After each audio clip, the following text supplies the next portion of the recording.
ഉണ്ട്, മുരിങ്ങയ്ക്കയുണ്ട്, കാച്ചിലുണ്ട്. നമുക്ക് എന്തുവാ വേണ്ടുന്നത്? കാച്ചിൽ മാത്രം വേണമെങ്കിലും വെക്കാം. അവിയൽ പോലെ അല്ലെങ്കിൽ അയ്യപ്പൻ കറി പോലെ. അയ്യപ്പൻ്റെയൊക്കെ ഈ 41 ദിവസമുള്ള മണ്ഡലകാലത്ത് നമ്മൾ ചേമ്പും ചേനയും ഈ കാച്ചിലും കൂടാണ് അതിനകത്തിട്ട് അയ്യപ്പൻ കറി വെക്കുന്നത്.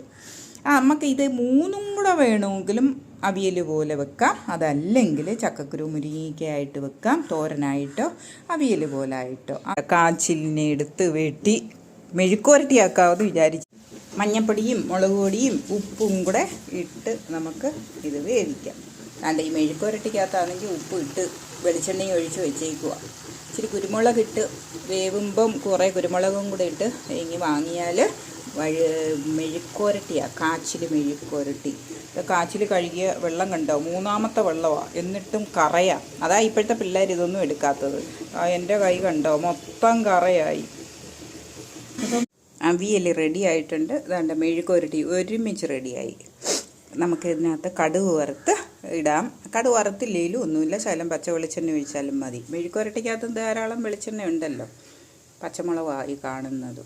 ജീരകവും വെളുത്തുള്ളിയും ചതച്ചിട്ട്, തേങ്ങ ചതച്ചിട്ട് ചേർക്കുക ചെയ്യുന്നത്. അപ്പോൾ നേരത്തെ തന്നെ മഞ്ഞളും മുളക് പൊടിയും ലേശം ഇട്ടിട്ടുണ്ടായിരുന്നു. അപ്പോൾ അത് തന്നെ മതി നമുക്ക്.